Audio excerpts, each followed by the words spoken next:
et à tous, bienvenue si vous nous rejoignez sur France Info, il est 16h30. À la une, quand l'IGPN fait de la peine ou encore la police assassine à Nantes les murs de la préfecture tagués en marge du rassemblement contre les violences policières et en mémoire de Steve.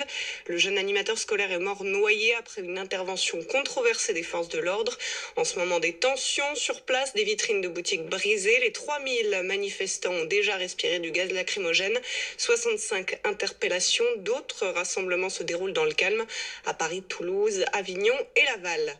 Les incendies dans le Gard maîtrisés, l'enquête se poursuit. 2 personnes interpellées ont été libérées.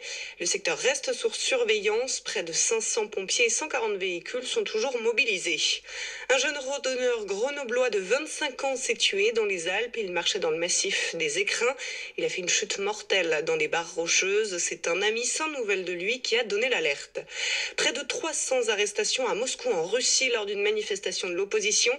La foule réclame des élections libres pour septembre prochain et la possibilité pour leurs candidats d'y participer.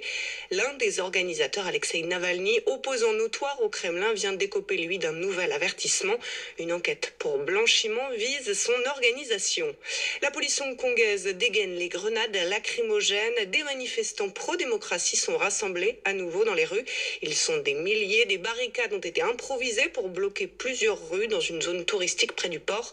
L'armée chinoise se dit prête à intervenir si le gouvernement hongkongais la sollicite. À Belfast, en Irlande du Nord, une marche des fiertés joyeuse cet après-midi. Le mariage pour les personnes de même sexe y sera bientôt légalisé. C'est le seul territoire du Royaume-Uni où c'était encore interdit. Des milliers de membres de la communauté LGBT marchent sous la pluie avec en tête du cortège le Premier ministre voisin venu de République d'Irlande. Plusieurs lots de Roquefort de la marque Société, vous savez, c'est cet emballage vert, retiré de la vente. La société des caves qui commercialise le fromage a détecté des traces de salmonelle. Les lots en cause, des portions de 25 grammes et des tranches de 200 grammes vendues entre le 9 juillet et le 2 août. Il convient de ne pas les consommer.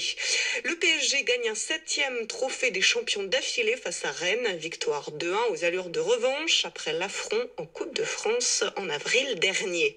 Les billets pour la Coupe du Monde de rugby au Japon se vendent comme des petits pains selon les organisateurs. À 50 jours du coup d'envoi, 85% des billets déjà écoulés. Le mondial débute le 20 septembre. C'est noir sur les routes de France encore en ce moment dans le sens des départs, rouge dans le sud-est dans le sens des retours. Pire week-end de chassé-croisé entre juilletistes et haussiens. Le pic des bouchons cumulés à midi 10, c'était de 720 km selon Bison Futé. 16h33 sur France Info. Prochain résumé de l'actualité, c'est dans moins de 10 minutes avec Armel Balogog. Bon après-midi.